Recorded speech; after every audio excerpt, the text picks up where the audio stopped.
Speakers and leaders. Today we're talking about the keys to confidence. And when it comes to public speaking and confidence, it's not easy being confident in public speaking when sometimes it's high stakes. You're talking to many thousands of people, or maybe it's just three people, and it's your boss. Maybe it's strangers. But today we're going to unlock the keys and steps to confidence with Robin Sachs. Now, Robin is a confidence coach, motivational speaker, and author. And here's what you need to know, okay? Confidence is a skill.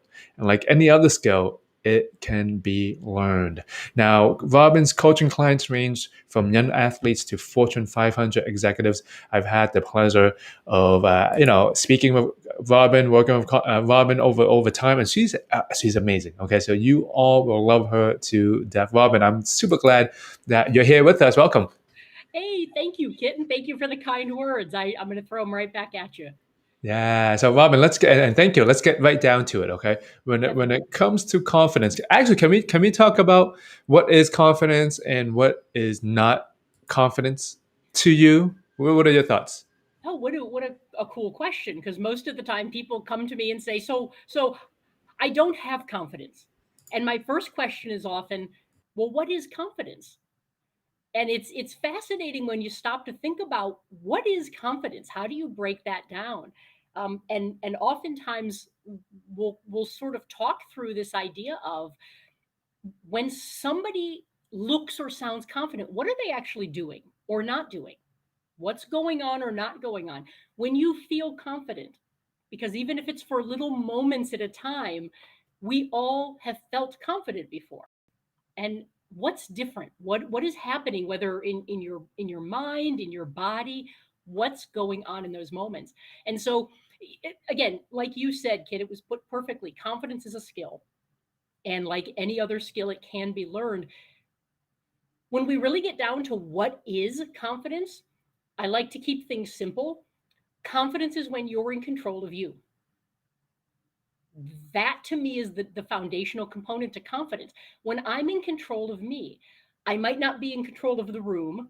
I might not be in control of the situation or the people, other people. I might not be in control of the environment at the moment, but I can choose to be in control of me. And that one thing changes the ball game. And so learning how to do that, and there are different components to it, and we can talk about all of them.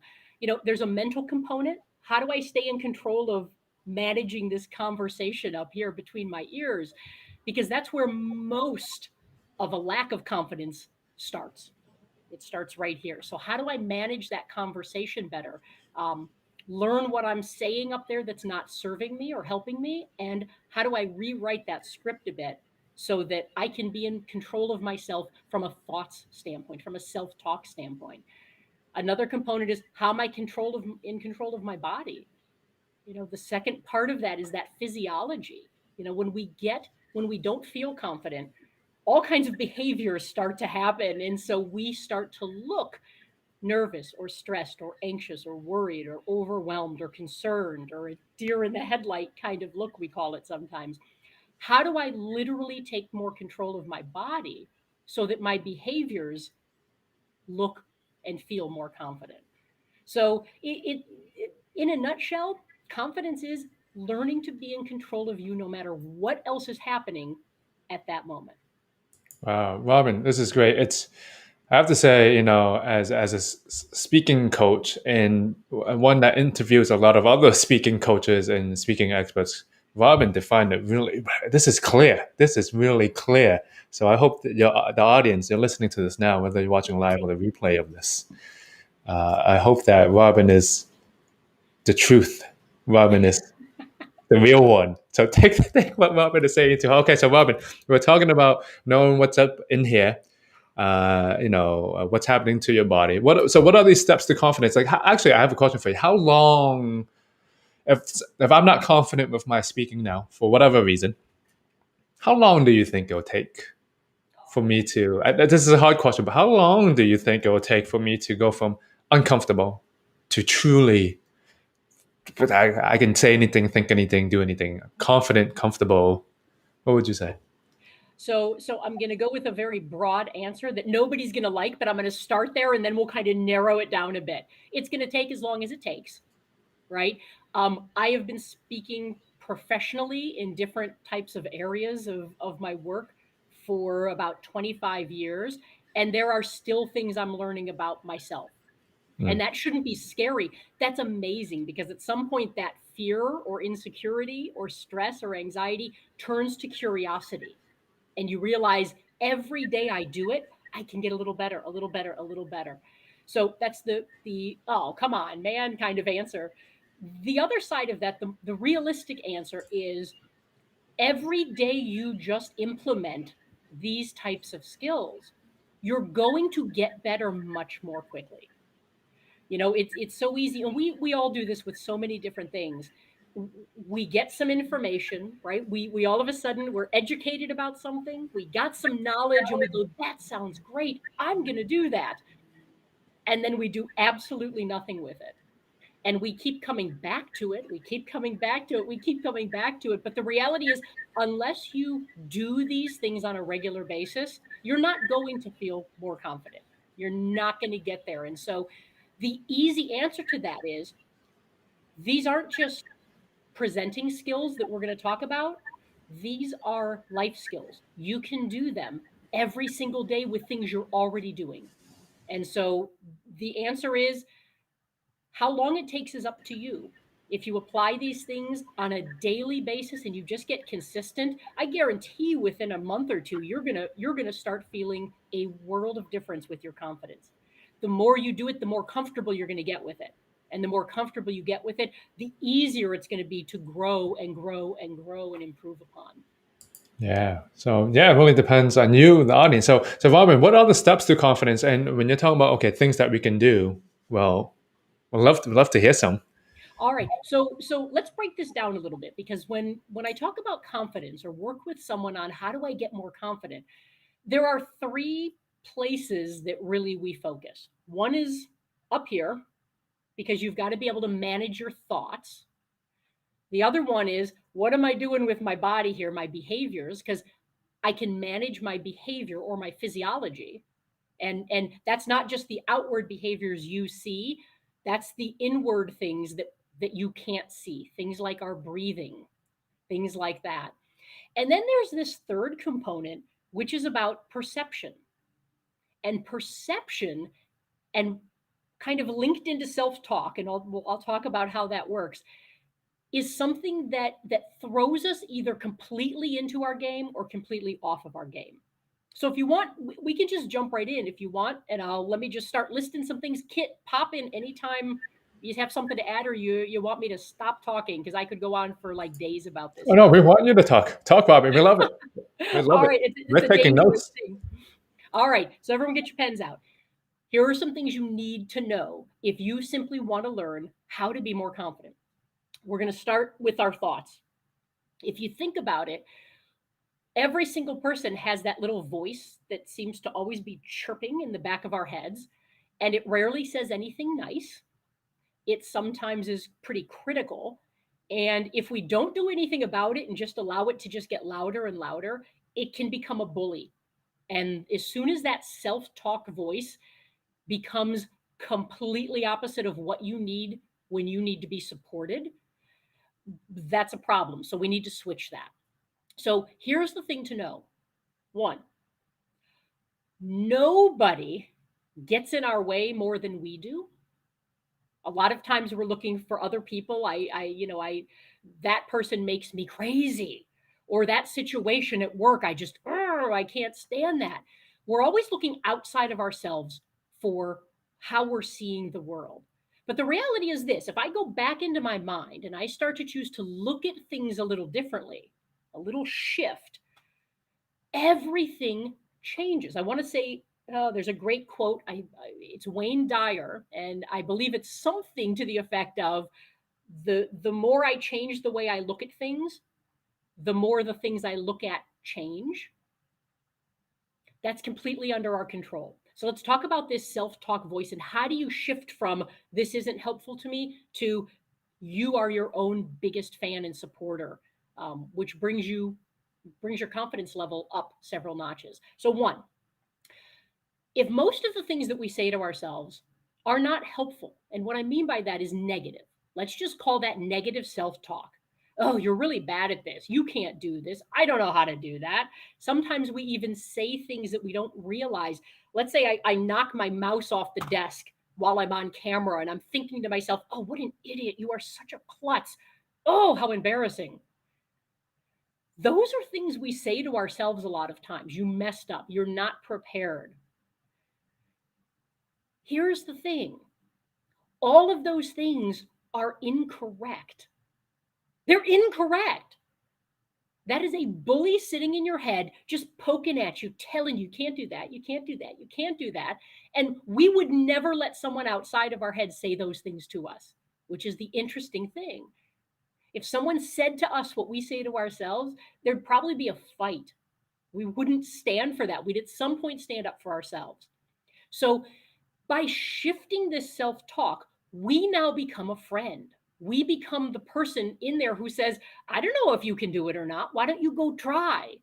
Once you do it, we'll know. And if you can't, what's the big deal? If you can, what's the big deal? And so this shift, I often call the weather report shift. And here's why. If you listen to a weather report, oftentimes the meteorologist will tell you there's a 20% chance of rain. And instantly we latch on to that. Uh-oh, there might be rain. Uh-oh, it's going to rain. But we never stop to look at the other side and remind ourselves what that meteorologist just also said was there's an 80% chance of sun. They're the same things. And if you only give yourself part of the story, the negative part, you're missing the story. You don't have the story. Give yourself the other side. If that same meteorologist says it's partly cloudy, well, he's also telling you it's partly sunny. But if you only choose to focus on what was going wrong or what maybe was perceived as not good, you're missing the other side. And so we do this with our brains all the time, right? When somebody tells you there's a 10% chance of something or there's a 50% chance of something, it tends to be the negative thing or the thing that could go wrong, because there's a whole psychology to how that works. No judgment, just awareness. That's how our society works. What's going wrong? What might go wrong? And we try and constantly kind of buffer for that. It goes back to caveman days. Back in those days, that made sense because we either got eaten by an animal or we survived. So we always had to be on alert to make sure that we could stay alive. But that same response in our body is there today. And if we're constantly looking at what might go wrong, what could go wrong, what if I can't do it? What if they ask me a question I don't know the answer to? I'm going to sound foolish. I'm going to look like I don't know what I'm talking about. We start that what's going to go wrong. And here's the thing, just start reminding yourself also what could go right. Give yourself the whole story, right? If somebody asks me a question and I don't know the answer to it, you know what the most confident people in the world say? I have no idea. I don't know. But you know what? I do know where to get you that information. Let's talk afterwards. They get in the moment and they're not afraid because they're not telling themselves, I don't know what I'm doing, or I'm not prepared, or I'm an idiot, or oh, I hate public speaking. I'm not real good at it. Those are the types of things. Or if you see somebody in the audience and you go, wow, that person's got that look, they don't like what I'm saying, and we get stuck on those people sometimes, right? It's not them or their facial expression that's creating that stress or anxiety. What it is it's what I'm telling myself. They don't like what I'm saying. Interestingly enough, that might just be how they process information, because some people process information like this. And if you decide that that means they don't like what you're saying, you did that, they didn't. So be careful of what you're saying to yourself in your head. And here are a couple of ways to shift this. If you notice that you're a negative self talker and that critical voice gets in your way a lot, here are a couple things to do. One, begin talking to yourself like you talk to a friend. And what I mean by that is you would never say to a friend what you say to yourself, ever. If you walked into a room and your friend was going, "Oh, I am so nervous to get out there and speak. I've never seen these people before. I don't know if the stuff I have is good. I think I'm prepared, but I'm not sure." You would, as a friend, never say, "Yeah, you know what? You're probably going to blow this." We would never, ever say that to someone else, but we would say it to ourselves in our heads. "Oh, you're probably going to blow this." What you would say to a friend is, "You know what? Hey, you are good at this. The reason they asked you to come and talk is because you've got some things that they know would be great to share with these people. You're fine. You're prepared enough. You know this stuff. And even if you don't know all of it, you know more than the people who are listening to you. The people in the room don't know as much as you. That's why you're coming in and sharing something with them. So just go in there and do it. You're fine." That's what we would tell a friend. So think about talking to yourself in that way. You are your own coach. You're your best fan. You're your biggest proponent. You are your supporter. Be a friend in your own head. A second thing you can do, and this is mainly for if that doesn't work, you need to get a little more harsh with that voice. Give that self talk, that negative self talk voice a name. Give it a name. Let's say I'll call mine Bob. And every time Bob starts chattering in my head, you know what I'm going to do? I'm going to stop and I'm going to say, "Bob, I don't agree with you." Or, "Bob, I don't have time for this right now. Go sit down and be quiet. Go sit in the corner. We'll talk about this later." You are allowed to interrupt Bob. You are allowed to tell Bob, "Go sit down. You're not valid at this moment. I have things I need to be doing." And what that does is two things. One, it starts that negative voice quieting down a bit.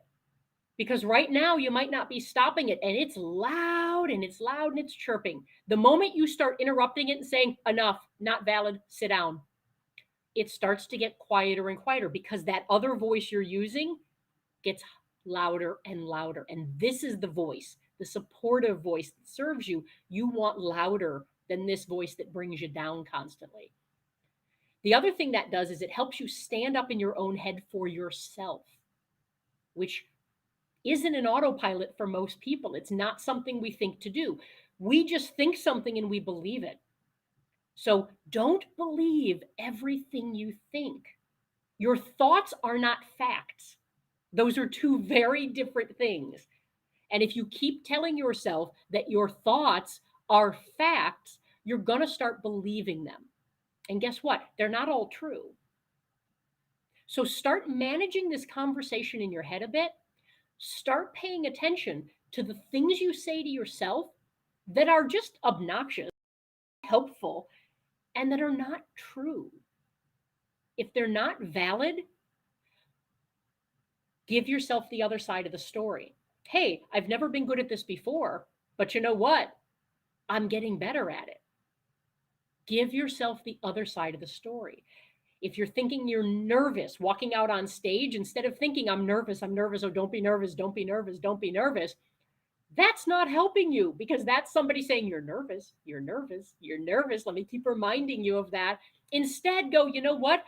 Yes, I'm nervous, but you know what that could also be? That could be excitement." Because if you've ever thought about it, when you're nervous and when you're excited, guess what? Physiologically, you feel exactly the same. The same things are happening in your body. We'll talk about that in just a moment. But change the script. If you need to rewrite the script in your head, do it. You are actually the author of all of it.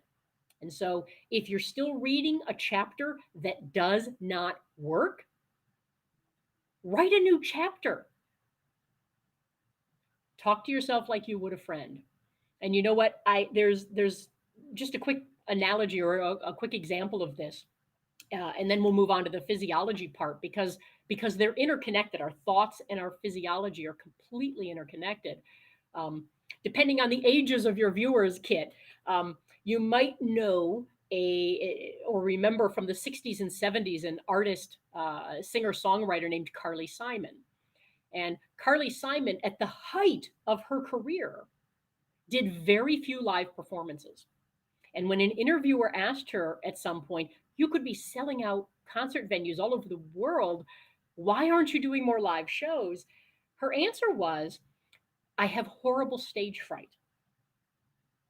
And the interviewer said, but you're a performer. Isn't that kind of your job? And she said, I can sing, write songs, I can be in studios or small venues all day long. I love it. Soon as I walk out on stage of a large venue, it's awful. Uh, I'm in the wings right before they announce my name. My stomach starts flipping and flopping. I break out into a sweat. My hands get clammy. My heart starts beating in my chest. I get lightheaded.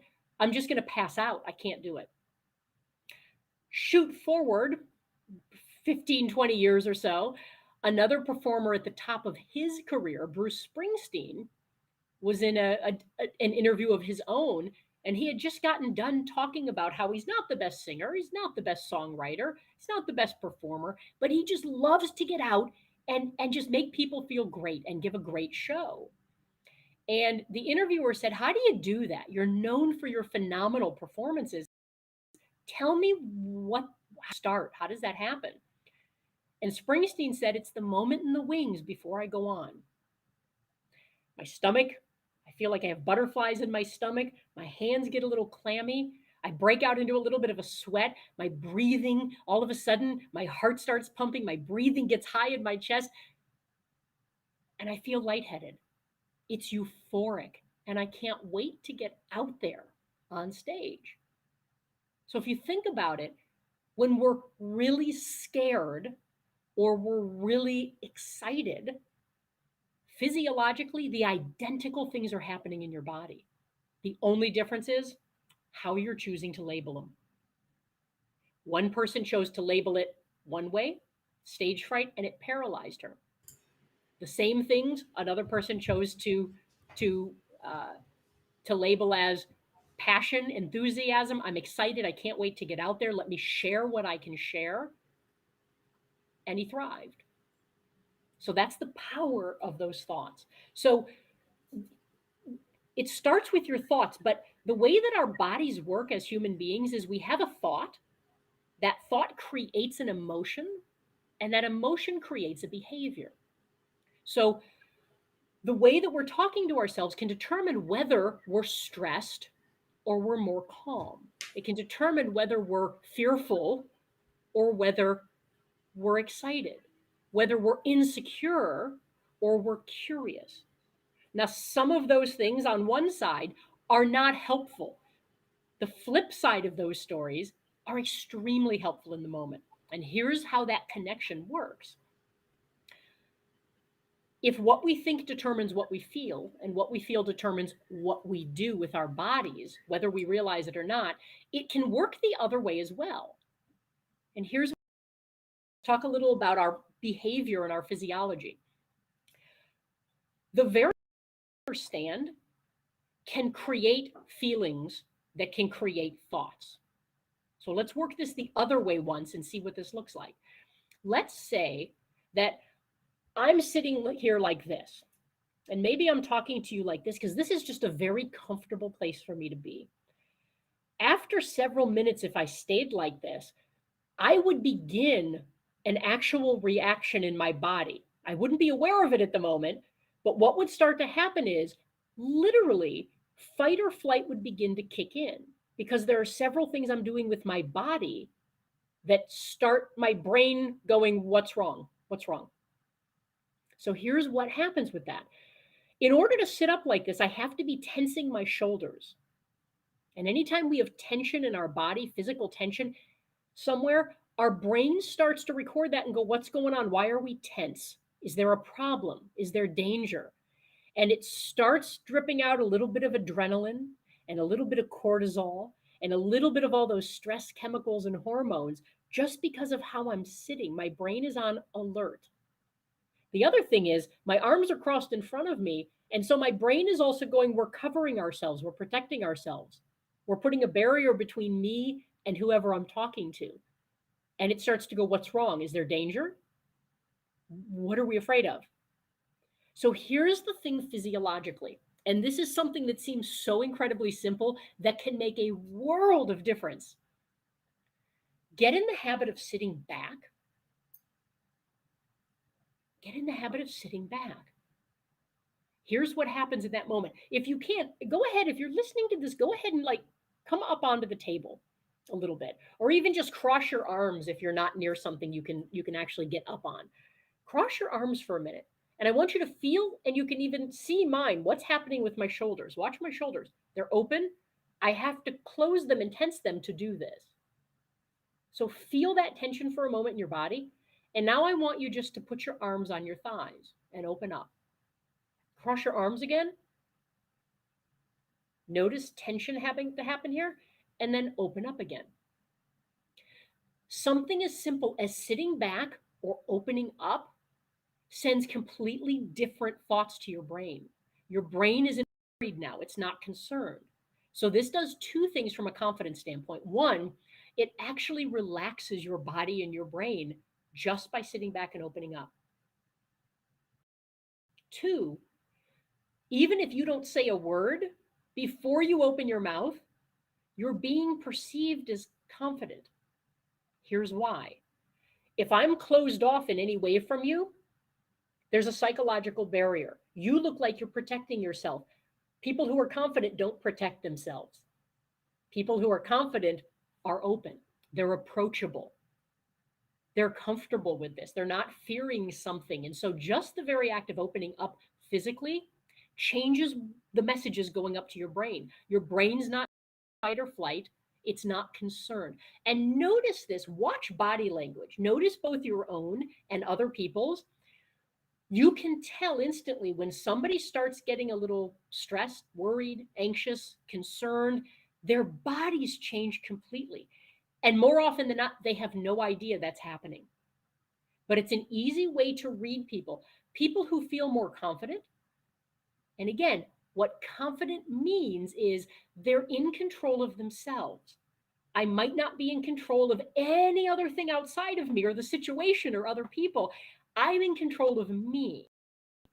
And so I can get where I need to be at any given moment. Sitting back, and here's the second part of the physiology, taking a breath. Now go ahead, everybody, take a big breath right now. Now, something you might have noticed is that your chest, your shoulders came up. When we inhale, that tends to happen. Here's one thing you can do to shift your breathing from stress breathing, which is actually what we just did, if you did that, to relaxation breathing, which will keep you in a calm state no matter what's going on. Here's the shift. Instead of beginning with your inhale and then exhaling, we're going to start with the exhale.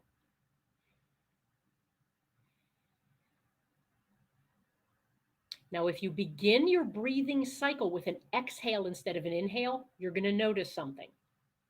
When you exhale your air and then just let it come back in naturally, it almost feels like you're filling from the bottom up.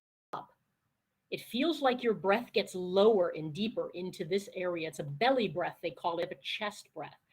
One of the first things that happens when we get into fight or flight is our breathing comes up here, high and shallow. This is stress breathing. In order to be relaxed in our breathing and have our breathing relax us, it's got to go back down. Think about when somebody else is really stressing out, what do you tell them to do? All right, take a deep breath. Take a couple deep breaths. Now tell me what's going on. The key word there is deep. Because if I keep breathing, do they calm down? Of course not. So pay attention to your breathing. And if you notice you're breathing up here, begin your breathing cycle with that exhale.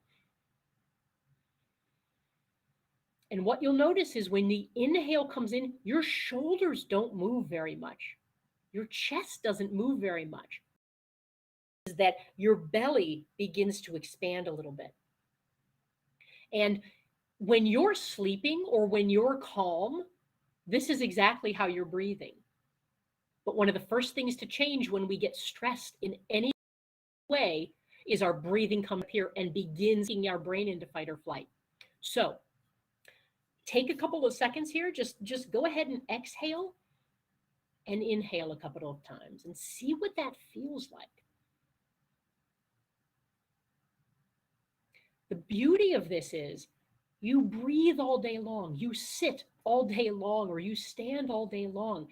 These are things that you can do everywhere, not just when you walk out to the front of the room or up on a stage or stand up in the meeting to talk, or somebody calls on you and says, "What do you think?" And you're put on the spot. Those are all different examples of public speaking. Anytime you need to in the moment, use the breath, sit back to release tension, and remind yourself the reason that they're asking you to say something isn't to catch you off guard or make you look like you don't know what you're doing. The reason they're asking you to share is because they already think you have something to share and they want to hear it. Those three things, your self talk, become your biggest proponent. Don't beat yourself up, become a friend. It changes everything. Sit back so physiologically you get in the habit, you develop a muscle memory so that your body isn't carrying tension. And if you notice you're carrying tension somewhere, depending on any of the ways we sit or stand, no biggie. Just notice it and give yourself a chance to come back down into a more neutral position. Get that in as a muscle memory, and it'll start to calm you in the moment anytime you need to. The those are a couple of biggies. One quick thing that sort of adds onto that kit, and then I want to throw it back to you and see where else you'd like to go with this, is perception. Perception of what you think other people are thinking or doing can be a dangerous thing to run into, because it kicks our self-talk into very negative places. Because isn't it easier to figure out 10 things that might go wrong instead of thinking of the one thing that might go right? It's amazing how much energy we expend when we actually could expend that much energy and be in a much better place. So, the perception of things as you're looking around at people, and this is something to take out into the world with you, consistently start to question things that you perceive one way. And what I mean by that is the way that you've always thought of things, because we all have habits in our thinking, and simply begin to think of the other side. Try and understand what the flip side of that is. Right? Let's go back to the weather example. Let's say there's an 80% chance of rain today, and I'm not a big fan of rain. Something as simple as going, "Oh, great, it's going to rain today." That might be my default. But at the same time, I could add, "But planted all those flowers in the backyard. That's great. I don't have to water them today. I just got a few minutes of my life back. The rain's going to take care of that for me."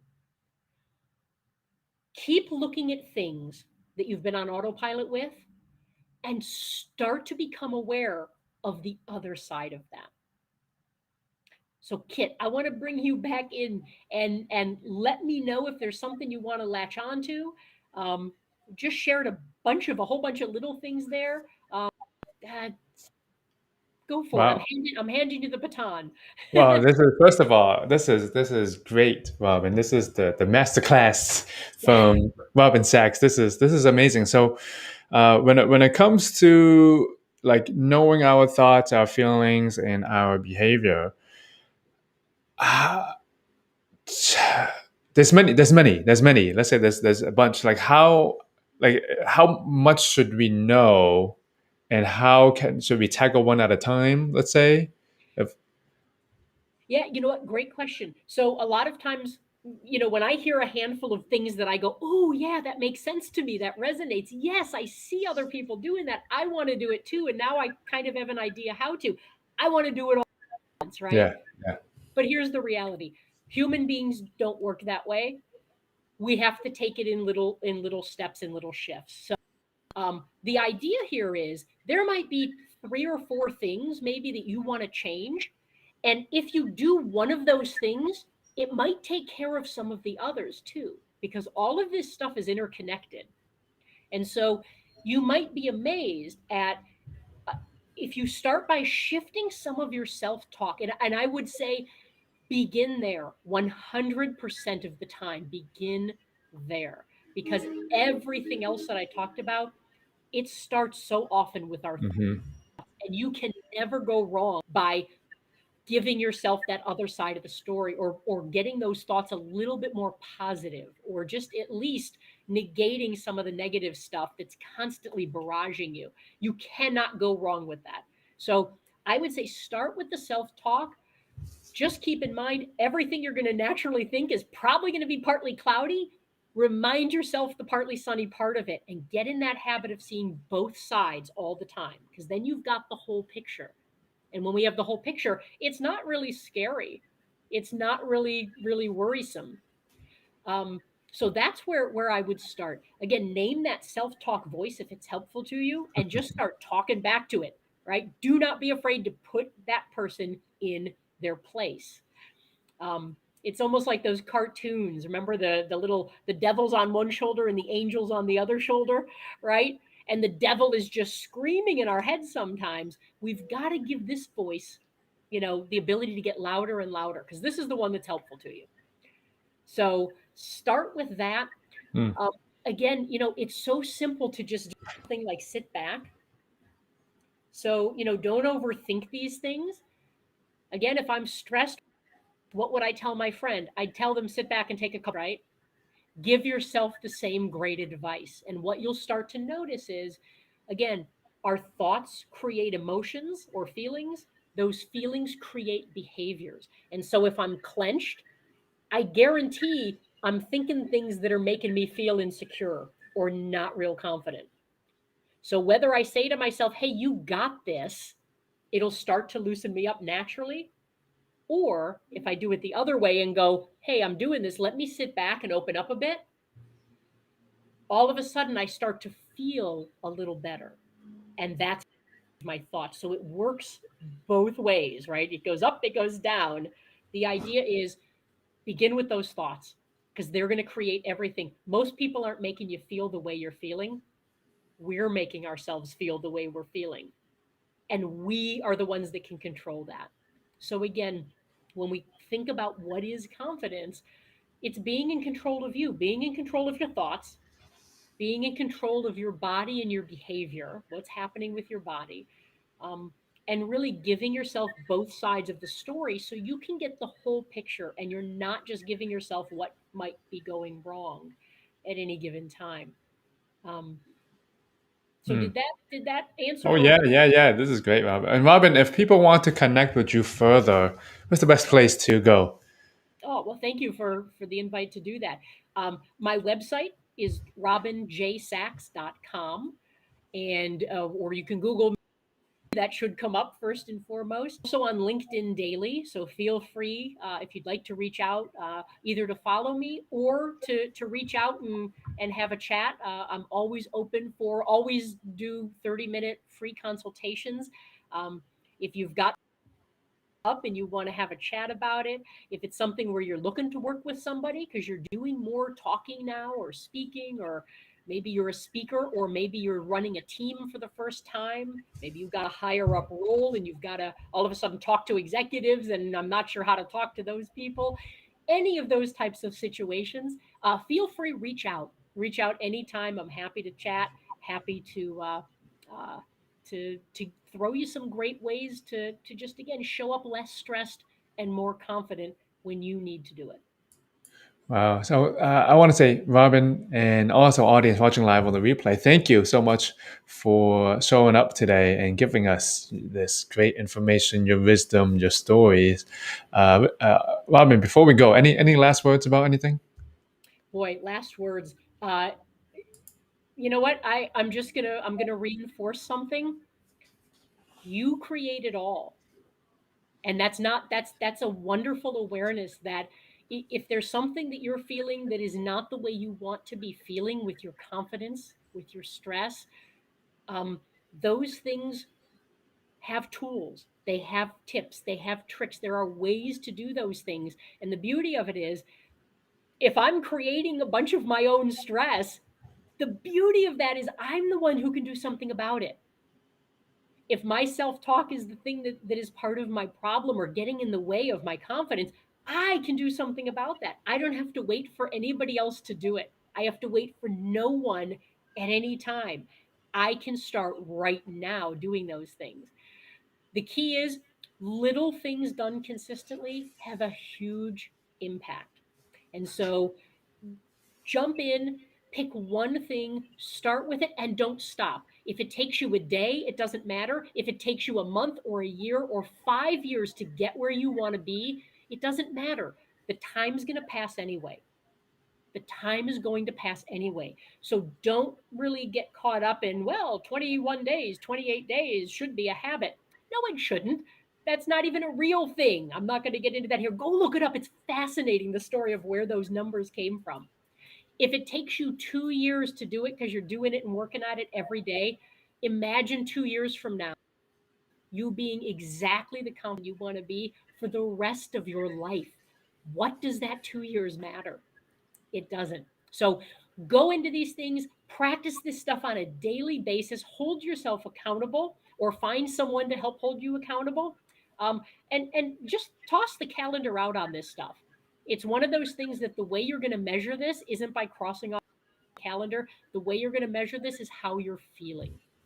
And the more you do these things, the more confident you're going to feel. The more confident you feel, the more you're going to want to do them. And again, your levels are just going to go up and up and up and up and up. So just stay at it. Don't worry about how long it takes. Start now, because the only thing that's going to make it take longer is if you choose not to start doing it right now. Yeah. So everyone start right now. Robin, I want to say thank you again for teaching us about confidence, how to get it, about public speaking. Everyone go give Robin a follow. Go check out her website. Robin, I want to say thank you once again for sharing with us today. Kit, thank you for the invite to share. And again, please don't ever hesitate to reach out to anyone if I do. All right, everyone. Thank you for today, Robin. Thank you so much. We'll see you all later. Take care.